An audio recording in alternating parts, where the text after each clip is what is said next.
Hey everybody, Nevin Gusak, your host of the Patriotic Populist. Just got my refill of some fresh water, and I came across an interesting excerpts in the book called Lincoln Steffens, a biography by Justin Kaplan, published in 2004. Lincoln Steffens was a far left progressive journalist. He was also an admirer of Lenin and Mussolini, the dictators of the Soviet Russia and fascist Italy.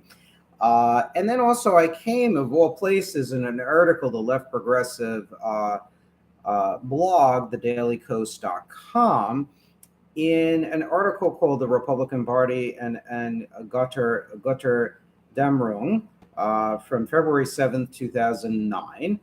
And it's very interesting pieces that illustrate my contention that austerity in social Darwinism in economic policy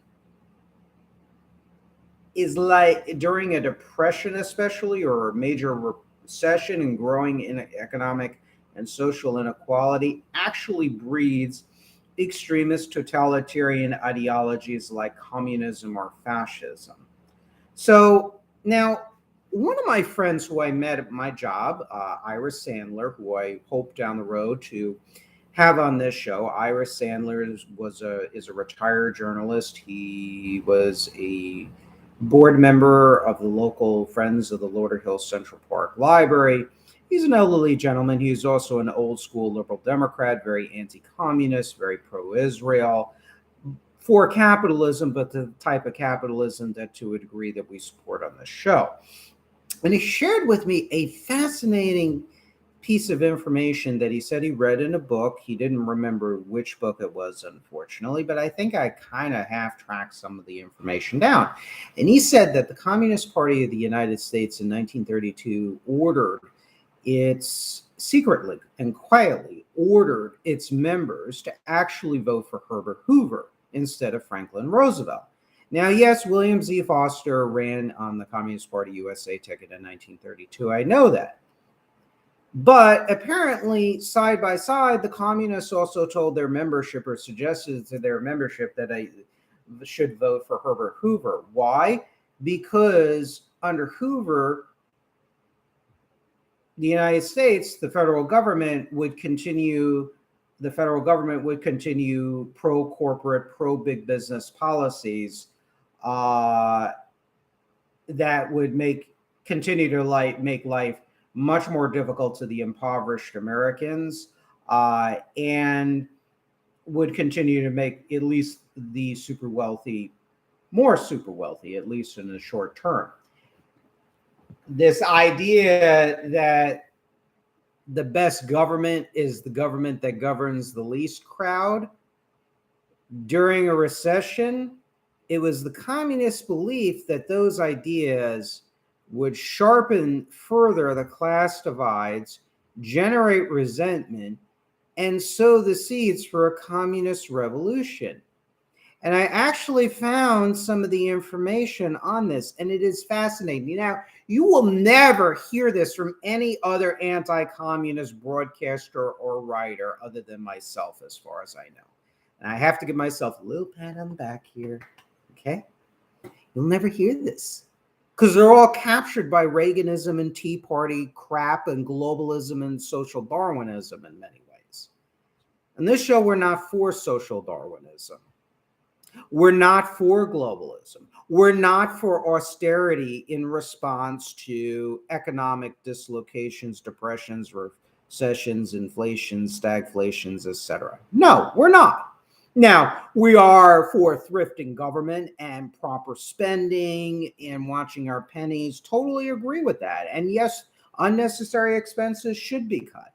But when it aids the people or some sort of long-term investment in the people, then forget about it.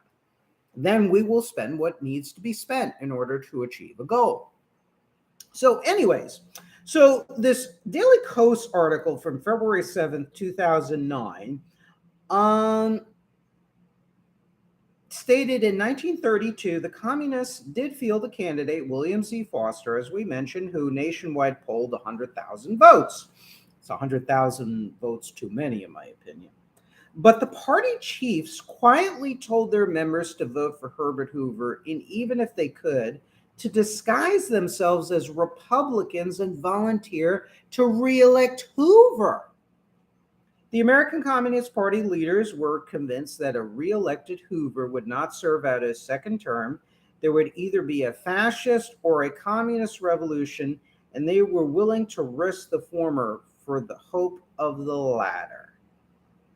And I think they were right, as the article says. They were, like President Hoover, prepared to ignite the flames of Gotterdammerung, meaning the country burning down, like Hitler's bunker, to destroy our country for the sake of their ideological purity.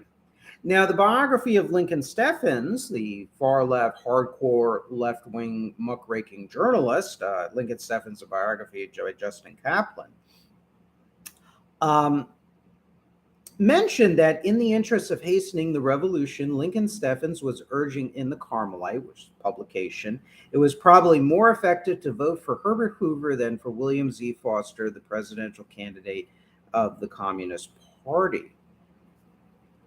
So there you go. There you go. Austerity and social Darwinists hate the poor, fuck you economics to the poor, let you starve in the street. That is gasoline and a lighter that ignites the flames of communist revolution. And right now, bring it today, things are getting out of control. People can't afford rent. People can't afford to buy a house. People have difficulty paying loans. And this so-called alleged progressive, Mr. supposedly Joe Biden is going to be the reincarnation of FDR. Well, now student loans, the students being crushed by student debt, yes, by getting legitimate majors. So shut up, conservatives, and stop saying it's just basket weaving. These are people that go for legitimate degrees like teaching, medicine, law, science degrees, computer science. So cut it out. Now they're being asked to pay them back. How are they supposed to live as independent people and develop families?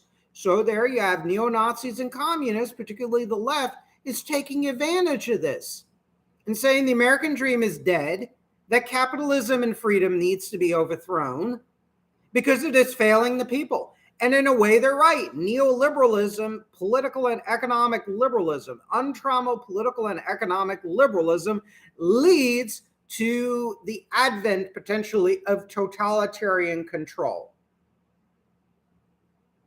Because it creates disenchantment.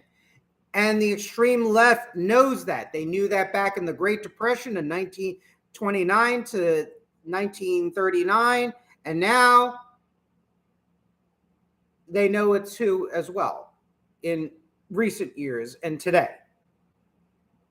You want to end the appeal of the far left in the United States? And look, I don't agree with the goals of the ultimate goal of the far left, but you want to take away their appeal? You got to give the people something. You got to give them truly representative government. You have to give them programs and services that can help them better themselves without drowning into debt. So then they could use the money they make from the career to start families, to spend in the economy, to be able to get a house and everything else. Because there was a time where things were easier in this country if you worked hard. But now things are so unbearable by first world standards that you have increases in mental health issues, you have shootings, you have depression, you have addiction to various prescription opioids and whatnot. You have hopelessness in this country. And it is all because of the people like the Reagans and the Milton Friedmans and the Bill Clintons and the feckless Democrats and the reactionary Republicans and all their globalist bankrollers and supporters and whatnot.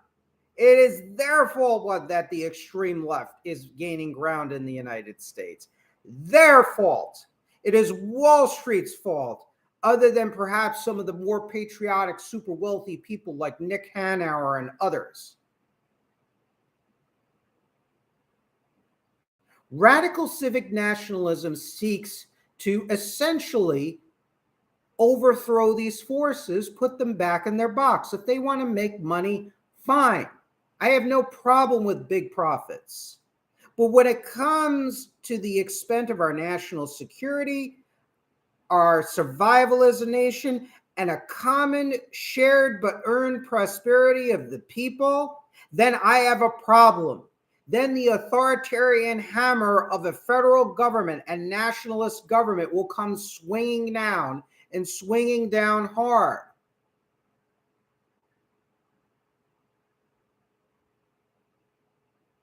Because I do not want the hard left to take control of the United States. I don't want an actual fascist party taking over the United States.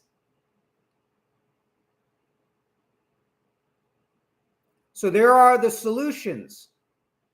And we have to take a hard look at how our system is currently structured and reconfigure it so that it ensures the survival of our nation and our people.